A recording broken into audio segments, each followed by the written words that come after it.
ஆண்டவரும் உலக இரட்சகருமாகிய இயேசு கிறிஸ்துவின் இனிய நாமத்தில் ஏபிஎம் டிவி நேயர்கள் யாவருக்கும் என் அன்பின் வாழ்த்துக்கள்.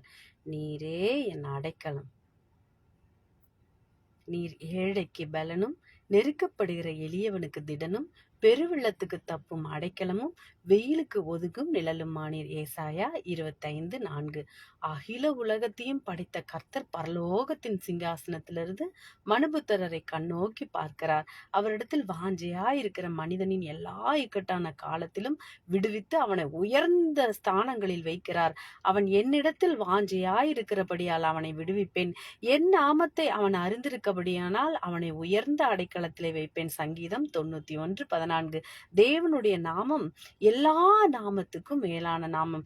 வேதத்தை வாசித்து அதன்படி ஜீவிதம் அமையும் போது உன் சத்துருக்களை துரத்தி தமது சிறகுகளாலே உன்னை மூடுவார். அவர் சேட்டைகளின் கீழே அடைக்கலம் புகுவாய். மனுஷனுக்கு பயப்படும் பயம் கண்ணியை வருவிக்கும், கர்த்தரை நம்புகிறவனோ உயர்ந்த அடைக்கலத்தில் வைக்கப்படுவான். நீதிமொழிகள் 29:25. யோபு சொன்னார், என்னை கொன்று போட்டாலும் அவர் மேல் நம்பிக்கையாயிருப்பேன் என்று. நாம் அவர் மேல் உறுதியான நம்பிக்கை வைக்க வேண்டும்.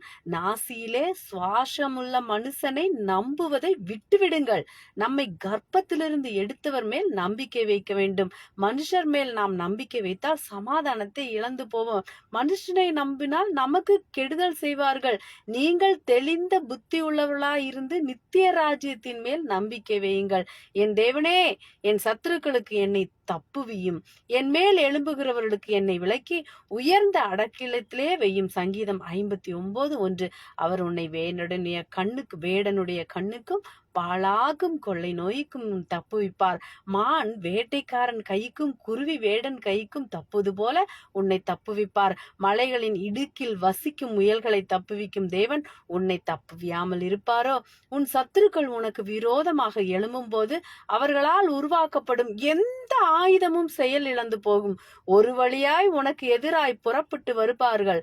ஆனால் ஆண்டவர் உனக்கு அடைக்கலமாக இருக்கும் போது 7 வழியாய் ஓடி போவார். இயேசுவை நோக்கி கூப்பிடும் போது நெருக்கப்படுகிற நாளில் பலனாக இருப்பார். தீங்கு நாளில் அடைக்கலமாக இருப்பார். ஆபத்து நாளில் அரணான கோட்டையுமாக இருப்பார். ஒரு பாட்டு கூட உண்டுல, தேவன் நமக்கு அடைக்கலமும் பலனும், ஆபத்து காலத்தில் துணையும் மாணவர். நீ சமாதானமுள்ள தேசத்திலே குடியிருப்பாய். தேசத்தில் சமாதானம் நிரம்பி வழியும். ஜனங்களே, எக்காலத்திலும் அவரை நம்புங்கள். அவர் சமூகத்தில் உங்கள் இருதயத்தை ஊற்றி விடுங்கள். தேவன் நமக்கு அடைக்கலமாக இருக்கிறார். சங்கீதம் 62:8. நீ தனிப்பட்டவனாக வாழ்க்கை நடத்தினாலும், குடும்பத்தாரால் நீ ஒதுக்கப்பட்டாலும், உன்னை அன்பு செய்ய யாரும் இல்லாது இருந்தாலும், உன் இருதயத்தை ஊற்றி தேவன் மேல் நம்பிக்கை வைத்து ஜெபிக்கும் போது நீ சந்தோஷத்தில் மகிழ்ந்து தேவ அன்பில் நிலைத்திருப்பாய். அநேகருக்கு நான் ஒரு புதுமை போலானேன் என்று சொல்லுவாய். அவர் உனக்கு அடைக்கலமானதால் நீ அசைக்கப்படுவதில்லை. அவர் மகிமை உனக்கு பலனாகும். அநேகம் அடைக்கலான குருவிகளை பார்க்கிலும் நீங்கள் விசேஷித்தவர்கள். சிறுமைப்பட்டவர்களுக்கு அடைக்கலமானவர். நீர் ஏழைக்கு பலனும், நெருக்கப்படுகிற எளியவனுக்கு திடனும், பெருவெள்ளத்துக்கு தப்பும் அடைக்கலமும், வெயிலுக்கு ஒதுங்கும் நிழலும் ஆனீர். ஏசாயா 25:4. அவர் சிறியவனை புழுதியிலிருந்து தூக்கி விடுகிறார், எளியவனை குப்பையிலிருந்து உயர்த்துகிறார். தாராளமாய் நமது கையை திறக்க வேண்டும். ஏழையின் கூலியை பொழுது போகும் முன்னே கொடுத்து விட வேண்டும். பகலிலே வெயிலுக்கு நிழலாக இருப்பார், பெருங்காற்றுக்கும் மழைக்கும் அடைக்கலமாய் இருப்பார். ஏழை எளியவர்களை உன் கையை தாராளமாய் திறந்து தான தர்மம் செய். உன் தலைமுறை பிள்ளைகளுக்கு ஆசீர்வாதம் பெருகும்.